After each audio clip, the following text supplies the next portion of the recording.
Bienvenidos al Bibliófilo. En esta oportunidad les traigo dos maestros rusos. Aproveché para presentar sus dos obras en conjunto porque presentan varios paralelismos. No, hermanos míos, amar como ama un corazón ruso, no solamente con el espíritu, sino con toda la fuerza que Dios ha puesto en nuestro ser. Dijo Taras moviendo su encanecida cabeza. Eso no es dado a nadie. Que sepan todos, por tanto, lo que significa la fraternidad en tierra rusa. Les traigo dos maestros rusos, como les decía, de épocas algo distantes, pero relacionadas. Un autor es del siglo XIX y el otro del siglo XX. Se trata de Taras Bulba, de Nikolai Gogol, y Los cuentos del Don, del ganador del Premio Nobel de Literatura, Mikhail Sholokhov. Acompáñenme a descubrir sus obras.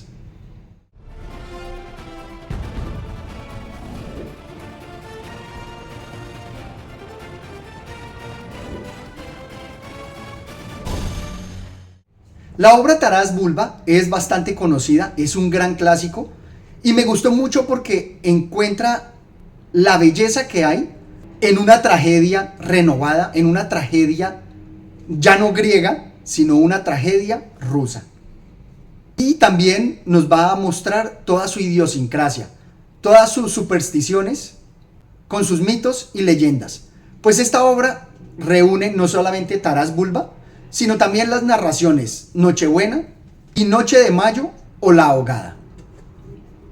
Como les decía, la lectura de Taras Bulba me evocó una tragedia, algo similar a Coriolano, porque vamos a tener un padre cuyos hijos van a luchar, unos cosacos aguerridos, pero que por el amor también tendrá que ver algo acá, el Romeo y Julieta de Shakespeare.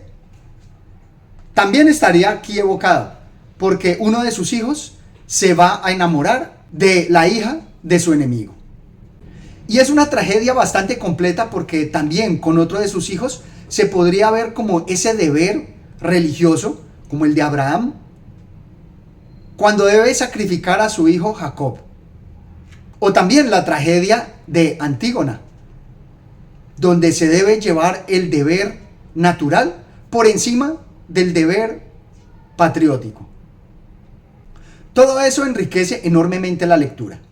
Y por qué no, con ocasión de la guerra entre Ucrania y Rusia, ¿cómo no destacar ese sentimiento patriótico y aguerrido que nos presenta el autor? Es decir, que el poder cosaco se ha de emplear inútilmente. Es decir, que los hombres han de acabar como perros sin haberse hecho útiles a su país y a su cristiandad. ¿Para qué vivimos? Como les digo, se nos evoca todo ese poder patriótico. Y es que la épica que nos presenta Gogol de alguna manera pudiera encarnar también esos cruzados o esos luchadores por la religión. Los vería más cercanos a los cruzados, aunque también tienen esos rasgos característicos de los bárbaros, como los vikingos o como los propios griegos y romanos. Pues también se ven varias escenas que me recordaron a los guerreros romanos, que ante la muchedumbre se comportan con unos ritos militares muy similares. Y con lecturas más recientes, acá encontré una referencia a Ernest Hemingway bastante poderosa. ¿Quién ha dicho que la Ucrania es mi patria? ¿La he escogido yo? La patria es aquello que nuestra alma desea y adora, aquello que nos es más querido. Mi patria eres tú, y esta patria no la abandonaré mientras viva. Que vengan a arrancármela. Así decía uno de los hijos enamorados, y no hizo más que evocarme Por quién doblan las campanas, de Ernest Hemingway. Pues en una lucha también se da la cabida al amor. Y aquí precisamente dice, ¿cuál es mi patria? ¿O por quién doblan las campanas? Los animo a que lean esta obra y me dejen sus comentarios qué opinan de mi reflexión. Y por supuesto, no olviden darle me gusta al video. En la narración de Nochebuena se nos presentan también toda la idiosincrasia de los rusos, de alguna manera rescatando todos los mitos y leyendas que están asociados. Se podrían crear referencias como aquella con La charca del diablo de George Sand, porque también se da ese intercambio o descubrimiento del amor. O de una manera mucho más precisa, de una lectura que realicé pero no he reseñado, y es del Diablo Cojuelo, que me sorprende encontrarla en un ruso que aparentemente ha leído bastante y por supuesto destaca a un autor español. O hablando propiamente de los deberes y las virtudes, también tendría alguna relación con San Jorge y el dragón de Heidenstam, pues a través de la mitología también destaca muchas virtudes. Y hay una escena particular donde también nos habla de cómo el diablo entra y conquista a la figura insigne del pueblo, al mejor de ellos, al más prudente y al más virtuoso. Acá les presento dos fragmentos específicos, uno en donde se habla de los judíos, que a pesar de que en la actualidad no somos antisemitas, sí muestra la idiosincrasia de su época. Vosotros los judíos sois muy hábiles, conocéis toda clase de tretas y serías capaces de engañar al diablo en persona. Por eso he venido a buscarte. Me gusta porque destaca la utilidad de los judíos. Si bien los representa como timadores, astutos, también los busca precisamente por la utilidad que ofrecen. O en este otro pasaje, donde a través de explicaciones y leyendas de brujas, se expresa de forma poética sobre el cielo y los astros.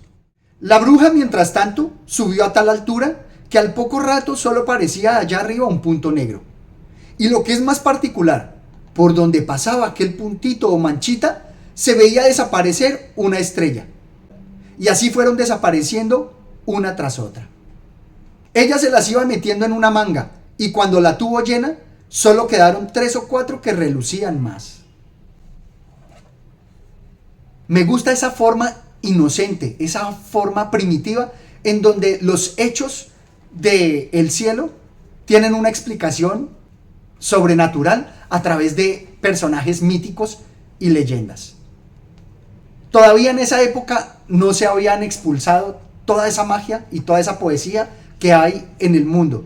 Todavía el cielo estaba habitado, mientras que en nuestra actualidad se ha ido despoblando. Un comentario similar que realicé frente a la obra de Plinio el Viejo en su Historia Natural. Los animo a que también vean ese video. Y en el relato de la noche de mayo o la ahogada, también se nos presentan muchas descripciones bastante profundas, con una carga poética muy evocadora. Levko vislumbró fugazmente en la orilla del lago a las muchachas, leves como sombras. Sobre sus cuellos brillaban collares. Sus cuerpos parecían esculpidos en transparentes nubes bajo la claridad de la luna de plata. La ronda jugando se acercó. Y es que en este relato se nos va a presentar todos los misterios que en los pueblos hay con respecto a ciertas construcciones, a ciertas fincas o casas, y también que entrañan mitos y leyendas sobre sus pobladores. Y por supuesto, acá, aparte de la idiosincrasia, nos va a hablar de una historia de amor. Los invito a que lean esta maravillosa obra. Ahora estaría el paralelo con los cuentos del Don. Cholokhov, como ya lo habíamos reseñado anteriormente, nos va a presentar principalmente temas bélicos, así como lo vimos en Lucharon por la Patria. Y asimismo, aquí nos va a presentar toda la belleza que hay también en la lucha. Por ejemplo, veamos este contraste que nos presenta. En el prado, más allá de la Stanitsa, la ametralladora acababa una cinta, y al compás de su alegre traqueteo entre un cañonazo y otro, la yegua taeña relamía con amor a su primogénito, que agarrado a las hinchadas ubres de su madre, por vez primera disfrutaba de la plenitud de la vida y de la dulzura inagotable del cariño maternal. Me gusta porque él muestra también la explosión de la vida junto a las explosiones de la muerte y los cañones de la guerra. Asimismo, en varios de estos relatos nos va a presentar también la idiosincrasia rusa, que, como lo veíamos en el libro anterior de Gogol, va a destacar profundamente el patriotismo y toda la lealtad del pueblo ruso. Pero tenga en cuenta que si al poder soviético vuelven a atacarlo las hidras blancas y demás canallas, haremos una fortaleza y una república de cada caserío.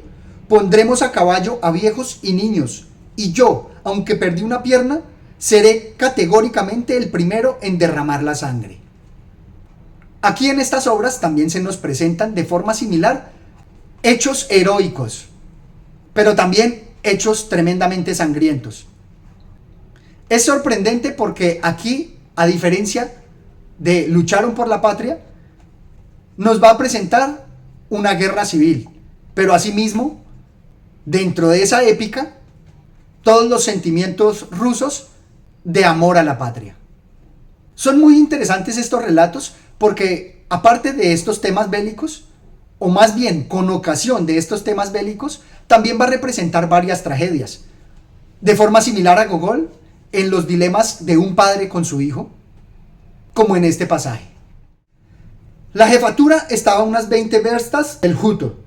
El centurión me dio un papel y sin mirarme a la cara me dice: toma, mi Kisara, este papel.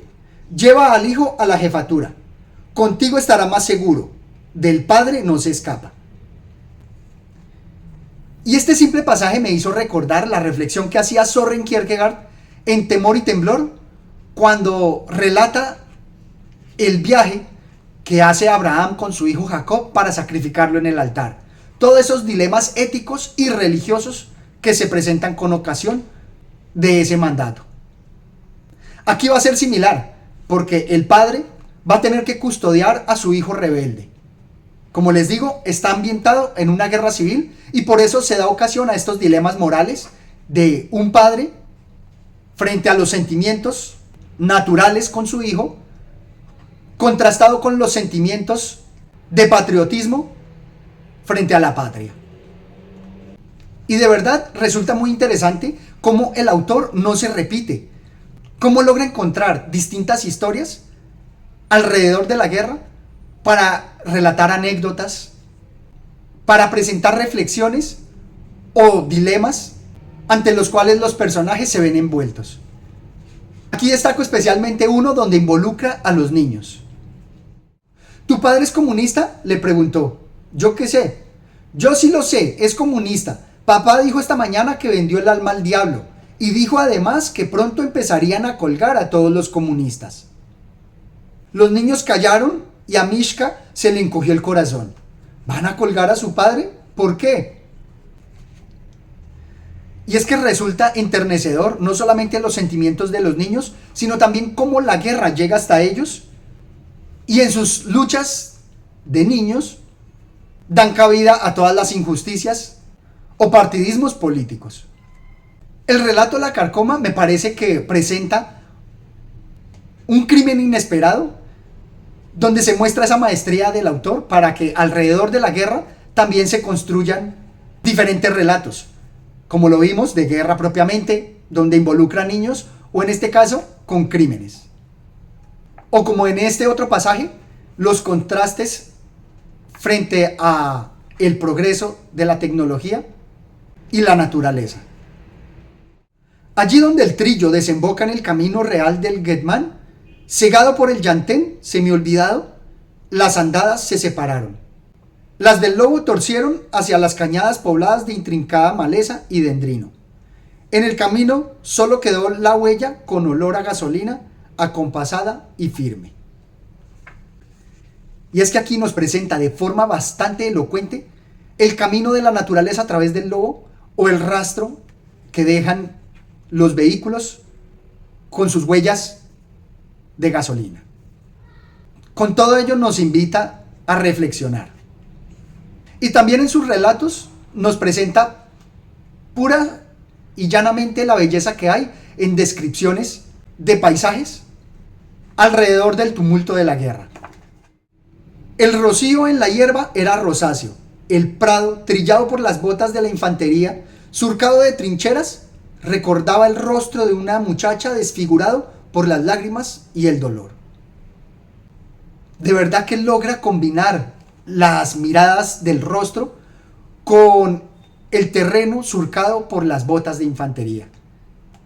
Toda esa belleza que ya nos había presentado en Lucharon por la Patria, y les animo a que vean también ese video. Esto es todo cuanto tenía por compartir con ustedes. Como les digo, la principal reflexión es que ambos autores logran presentarnos la idiosincrasia y los sentimientos rusos, principalmente en la guerra, con sus dilemas, en lo que sería como su épica, la épica de los rusos. Uno del siglo XIX y otro del siglo XX. Pareciera como si Sholokhov fuera la reencarnación de Gogol. Espero que me dejen sus comentarios sobre esta mi reflexión. Por supuesto, que se suscriban al canal y hasta una próxima oportunidad. Gracias.